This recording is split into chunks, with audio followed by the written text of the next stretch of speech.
For many around the world, the first and last name in Japanese rock music is Mass of the Fermenting Dregs.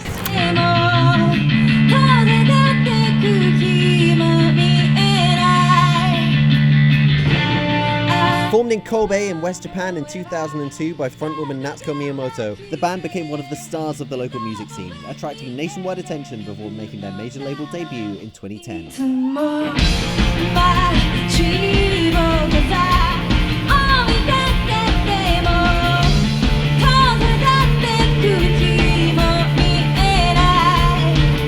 As a major act, they saw a few member changes, continuing their activities until going on indefinite hiatus at the end of 2012.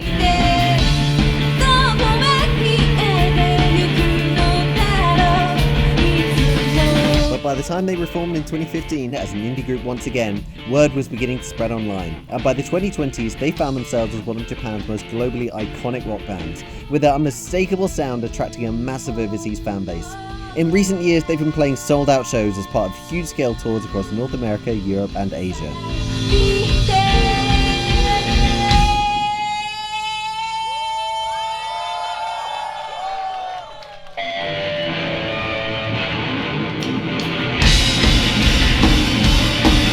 "22 years into their activity, the band shows no sign of slowing down. So I had to find out, who are the members, what have they experienced, and what has kept them going all this time?" This is Mass of the Fermenting Dregs.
マス・オブ・ザ・ファーメンティング・ドレッグスのベースボーカルの宮本夏子です。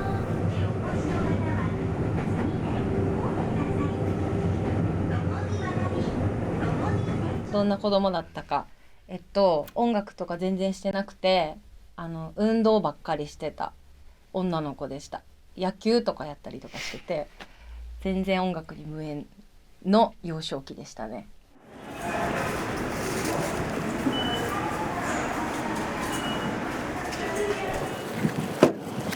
来た。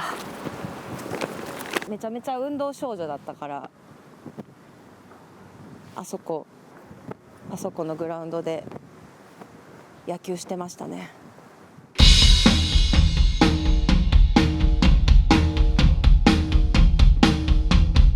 私が小学生の頃かな、少年野球に所属してたんですけど、その時に練習したりとか試合したりとかしてよく来た場所です。すごい駆け回ってたんですけどね。だから今でも運動神経は割といいはず。じ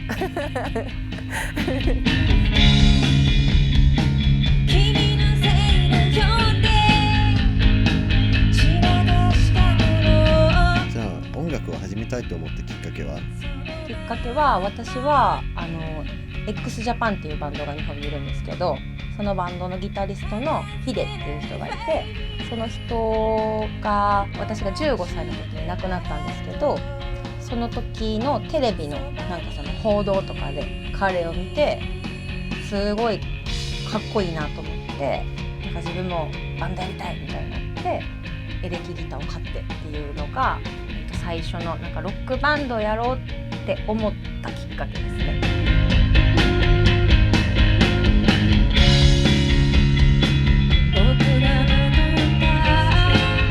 づいたら本当に夢中になって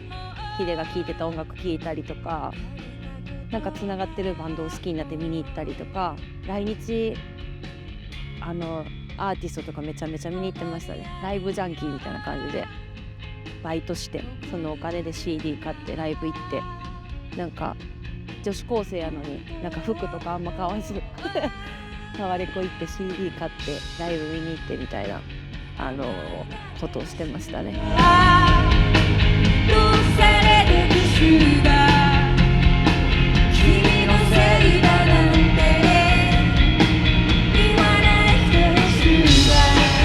バンドを組んだのは18、19とかなんですけど、メンバー募集っていうのが今あるんかな、どうなの。なんか当時はインターネットとかも全然普及してなかったから、楽器屋さんにメンバー募集っていう紙を貼りに行くんですよ。それで最初のドラマーの女の子とはそれで出会って、でそこからですね、なんかバンドを組み始めたのは。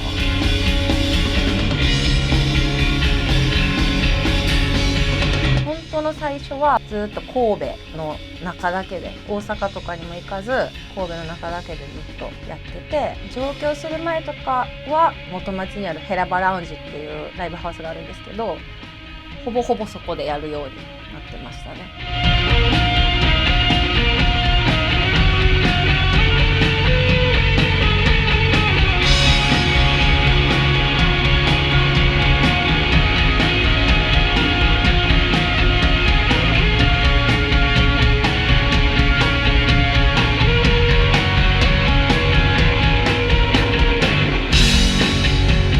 マストレといえば初期の頃から漫画家の久崎愛さんが描いているジャケットなどのデザインが印象的ですが、久崎さんとはどういう関係ですか？私がインターネットで、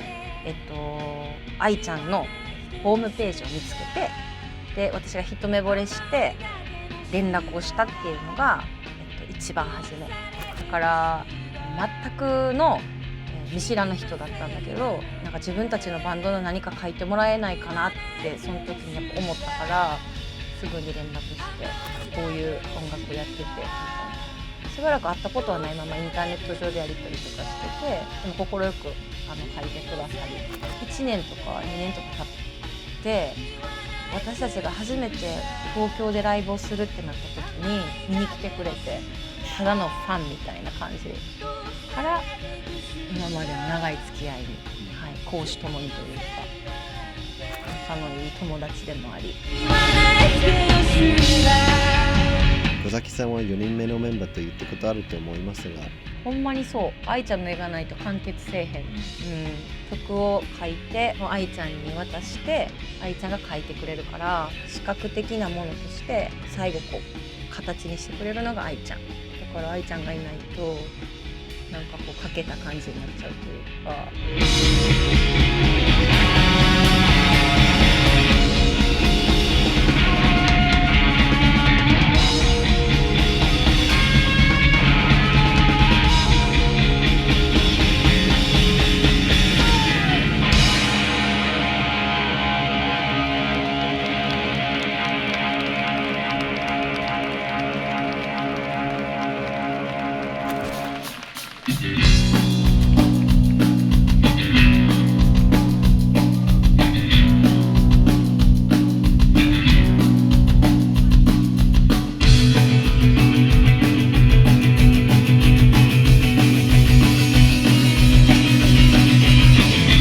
吉野さんはどうやってマストレでドラムを叩くことになったんですか？そのオリジナルのドラマーの子がバンドを辞めるってなって、その後はこう何人かサポートのドラマー、その中の一人が僕の古い友達が一回ライブ手伝って、もう絶対ヨネコ好きだと思うで、それ聴かせてもらって、ちょっとその絵は俺によこせってでちょうどたまたま東京でライブがあるから、じゃあ挨拶しに行こうっつって、自分がその前にやってたバンドの CD を持って、大好きだからでもほんまにこういう感じだった。本当にもうほんまにこういう感じだった。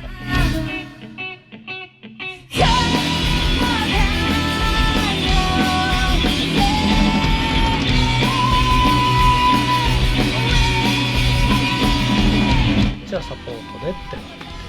ポート期間がすごく長かったんですよ。4年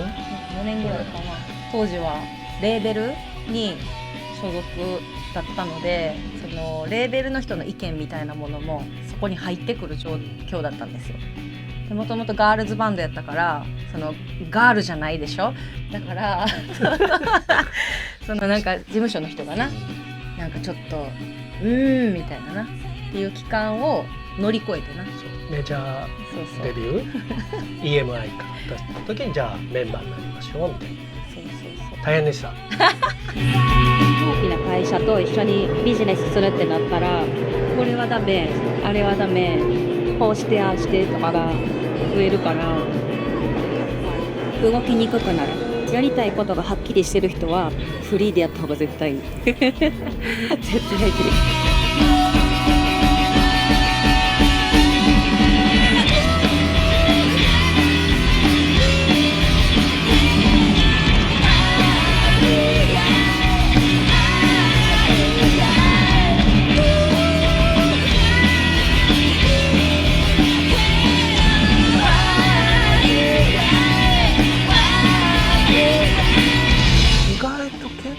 早い段階から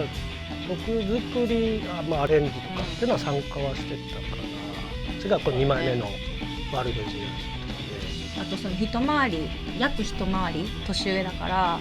音楽のことだけじゃなくて、まだ私たちが若かったから23とかやったから、自分たちでちゃんと考えて自分たちの意思で動けみたいなことを言ってくれた。同じ世代のバンドでもすごい注目されていて、じゃあもう本当 EMI って大きいところで、それで23歳24歳のぐらいの女の子が自分をこう完全に出すとか不可能。事務所だったりレコード会社っていうのがあったら、それに乗っていかなきゃいけないという気持ちもあったと思うから、俺はそうはさせないぞと思っていろいろしたり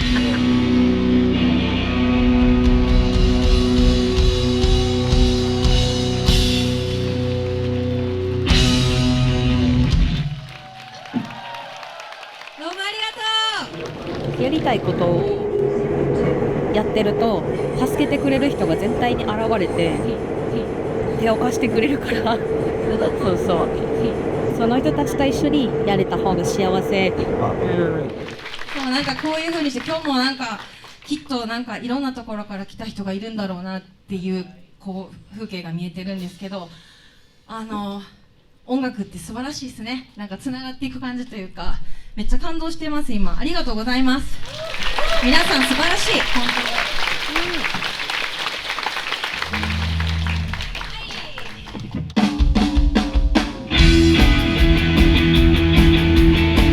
ギターのちえみちゃんっていうオリジナルメンバーが脱退した後でギタリストをなんか探してるか何なのかのタイミングで、僕もともと別でバンドやってて、でレーベルが同じだったっていうのもあって、結構近い、そう友達やったから、関係でなんか弾かないみたいな感じっていうか、そうお願いできませんか、お願いできませんかお願いできませんかって言われて、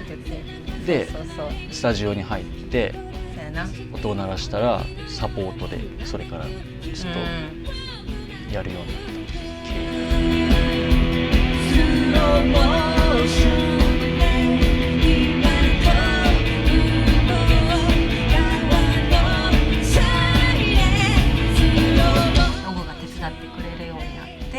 たしばらく活動1年ぐらいだったと思う、でもしたけど、次この人が辞めたんですよこの人が辞めたんですその後に、私一人になってしまったから、どうしようと思って、でもなんかやっぱマスドリを解散させるっていうイメージは自分の中にはなくて、それこそオグとそのオグの知り合いのドラマーの人とか手伝ってくれたりとかして、どうにかマスドリを続けようとしたんですけど、ちゃうなって、なんかこううまく説明できないんですけど、自分の中でのマスドレじゃないってなってしまって、でこれはもう一旦止めようと思って、で止めることにした。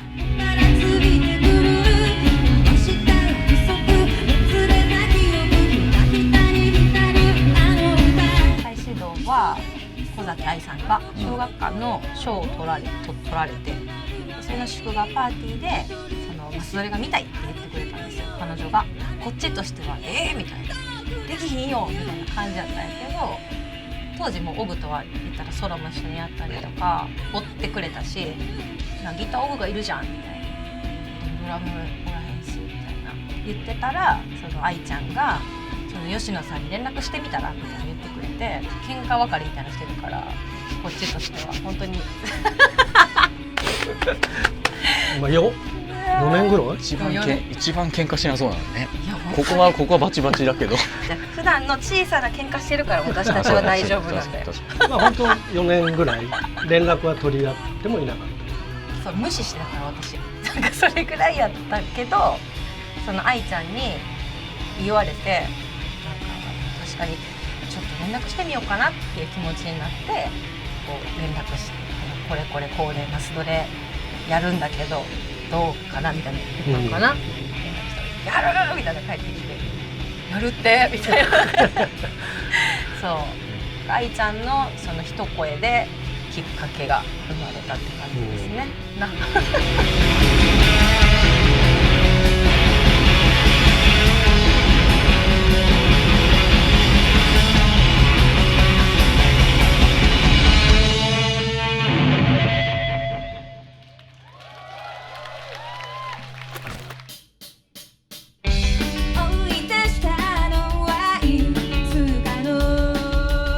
その後、海外で注目が集まっていることにいつ頃気づいたんですか？うっすらはね、例えば YouTube のコメントだと英語のコメントばっかりだったりとか、そういう認識はあったけど、当時は本当に例えばノーニューワールドアルバム作った時とかは意識をしてたわけでもないし、全然よな、全くでコロナのタイミングで、そうやな、そこがきっかけっちゃきっかけかも。そのサブスクをみんなが多分あのタイミングですごい使うようになったと思うんですよ。私たちライブもできてないし活動してへんのに再生回数めちゃめちゃ回ってるみたいになって、あれってどこの国で聞いてもらえてるかが分かるんですけど、日本よりアメリカの方が多かったりとかして、あれみたいになって。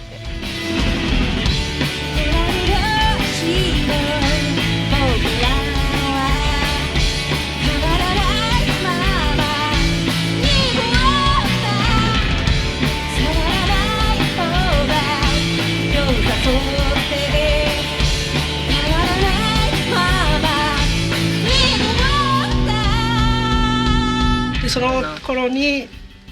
トリコってバンドのマネージャーさんだった坂谷さんって人が手が空いてて、ちょっと海外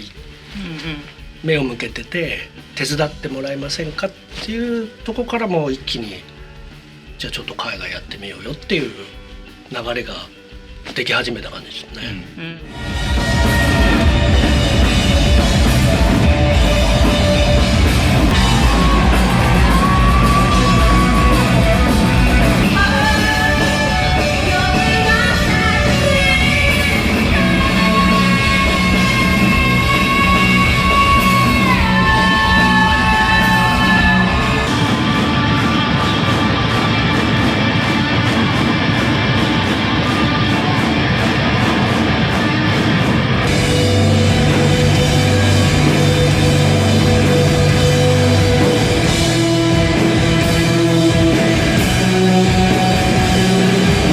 でライブはしたいっていうことはね、話をして、それはあった、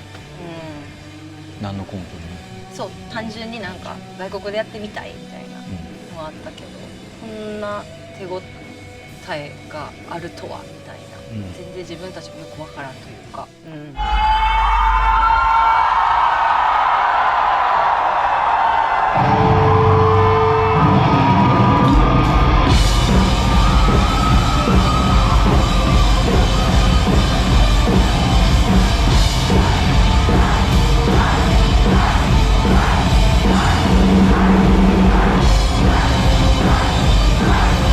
日本よりも若い子が多い。私たちそのキャリア的にも20年以上あるし、日本の中やと割となんか懐かしいみたいな多分捉えられ方することが多い印象で、でもやっぱ外国って21歳以上じゃないと入れないとかあるでしょ、18、19とかで、それに達してない子たちが結構いたみたいで。シアトルでライブが終わって機材をみんなで運ぶんだけどバンに戻すんだけど、それやってる時にめっちゃ幼い女の子がこうギター持ってわーって寄ってきて、なんかそのすごいファンでサインしてほしいって言ってずっと待っててくれたらしくて、入れないから、そうってなって嘘でしょみたいな。どこもすごい温かいです。すごくどこもみんなパッて出てっただけでなんかうわーみたいになって、でなんかドラムのサウンドチェックちょっとしだしたらさ、うわーみたいなびっくり。結構なんかみんな日本語で歌ってくれようとしたりとかそんなにお客さん来てくると思ってなかったからびっくりだったね。本当にそう。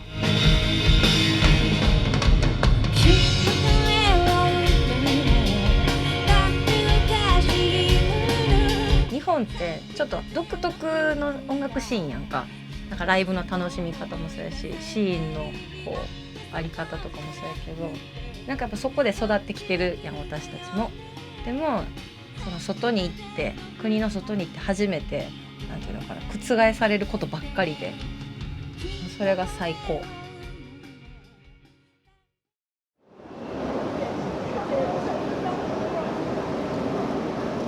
三宮と元町がいわゆる神戸の繁華街だと思います。ちっちゃいけどね関西出身っていうと大阪ですかって言われるねんけど、いや神戸ですっていうのはなんかほんまにこれぐらい違うからで、なんかめっちゃちっちゃくてこじんまりしてて大阪とは全然違う。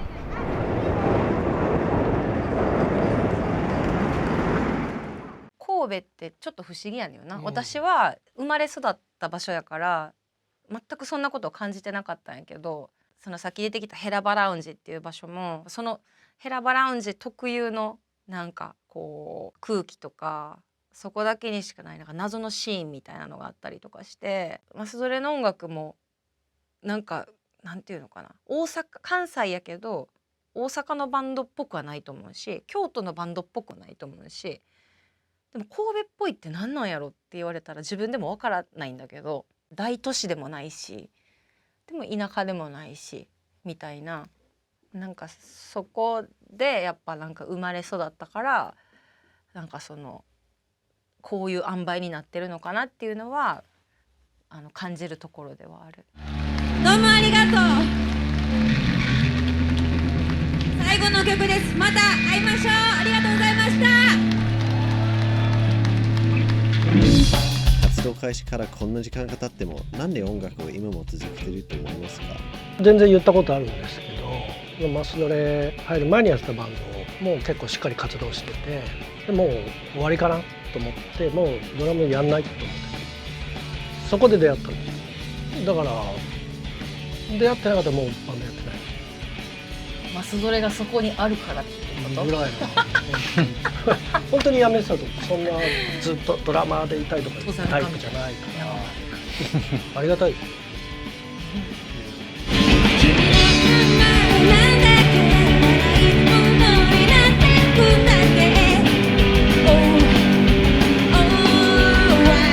あとね、やっぱオグがやってくれるってなったら俺は本当ですか？初めて聞いたんだけどなっちゃんってそうやってこの人なんか人が集まってくるでちゃんといい出会いがちゃんとあるじゃなかったら海外ツアーもやれてないし面白い。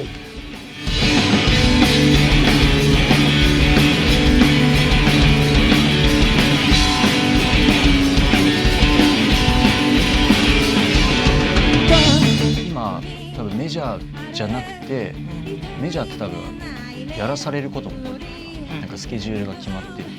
今多分そういう環境じゃないから自分たちのライフスタイルに合わせて活動ができて、でみんな仕事してるんですけれども、音楽以外それがこういいバランスだから、多分この3人で集まって曲が作れてるんじゃないかな。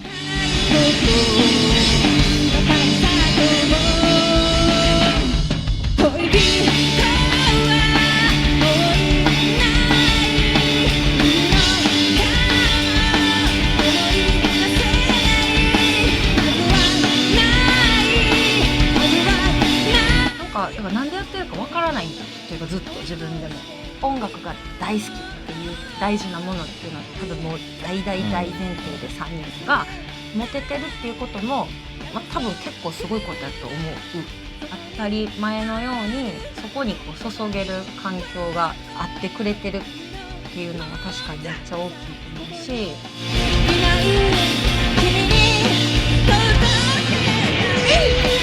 あんまり曲が書きたいと思ってやってないというか、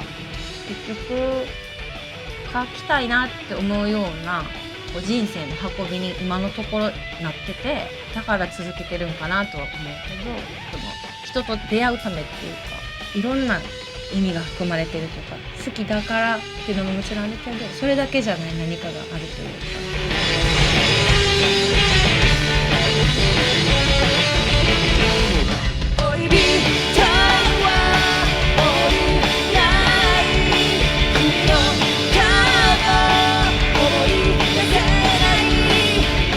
最近はその外国に行ったりとかするようになって、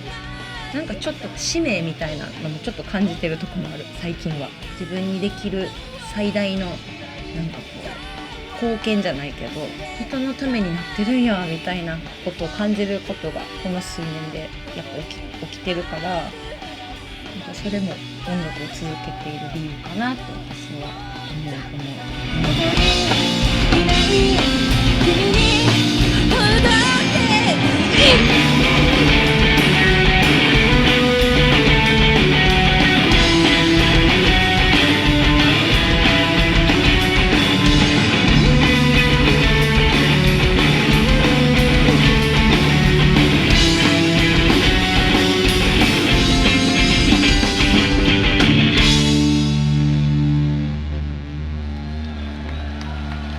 どうもありがとうございました。マスボザファーメンディングドリンクスでした。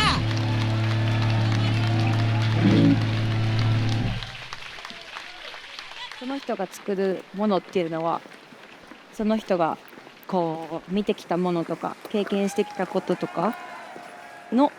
結果やと思うんですけど、その中でもやっぱ幼少期とかに体験したこととか見てきたこととか過ごした場所ってすごい大きなものやと思ってて、ここを走り回った子がいつかこんなに世界を飛び回るなんて思ってもみなかったですよね。当時一緒に遊んでた子たちとかびっくりしてると思いますよ。なっちゃんがバンドみたいな、あんな足速くて運動できる音楽のおの字もなかったのにみたいな感じだと思います。本当に